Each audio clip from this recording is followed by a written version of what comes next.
আমি প্রথম মা হয়েছি, আমি বিশ্বাস করতে পারছিলাম না। ছোটবেলায় বাবা ডাকেন মা, বড় হওয়ার পর সন্তানের আমরা মা হয়ে যাই। তো সত্যি বলতে গেলে একটি মেয়ে কতটুকু স্ট্রাগলিং হয়ে তার জীবনে মা হয়, এটা যারা মা হয়েছেন সেই উপলব্ধিটা ঠিক তাদের মাঝেই আসবে। এখনো যারা মা হননি তারা কিন্তু সেই উপলব্ধিটা বুঝে উঠতে পারবেন না।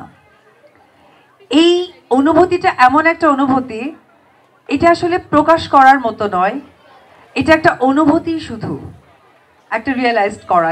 আমি প্রথম মা হয়েছি, আমি বিশ্বাস করতে পারছিলাম না যে আমার সন্তান, আমার ছেলে সন্তান, যে কিনা আমার সন্তান, আমার শরীরের একটি অংশ। এটা যে কি দারুণ একটা অনুভূতি। একটা পাগল দেখবেন, রাস্তায় দেখবেন, মাঝে মাঝে আমরা দেখে থাকি, কোনো নারী যদি পাগলামি করে দেখবেন তার সন্তানকে তার কাছে থেকে কিন্তু কেড়ে নিতে পারবেন। মা এমন একটা জিনিস। আমি বাবাদেরকেও ছোট করবো না, কারণ প্রত্যেকটা নারীর সামনে এগিয়েই যায় প্রত্যেক পুরুষের জন্য।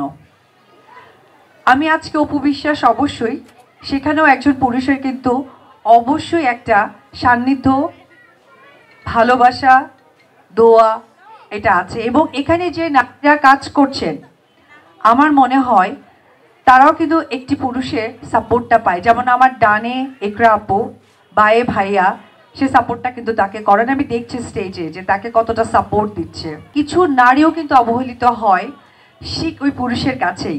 মা এই শব্দের সত্যি কোনো বিশ্লেষণ হয় না।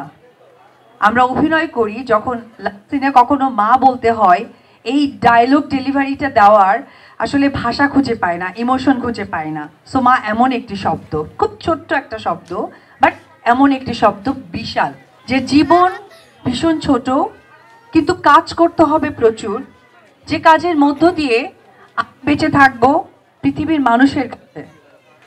সংসার জীবন বা নিজের জীবনে নারী হিসেবে যে কোনো ঝড় আসতেই পারে। আমাদের মানুষ হিসেবে দায়িত্ব, কর্তব্য যে সেইটাকে উপরের সামনে কি করে এগিয়ে যায়। আর এই উদ্দেশ্যটাই হচ্ছে আমার থেকে যেন অপর প্রান্তের কেউ একজন শিখতে পারে।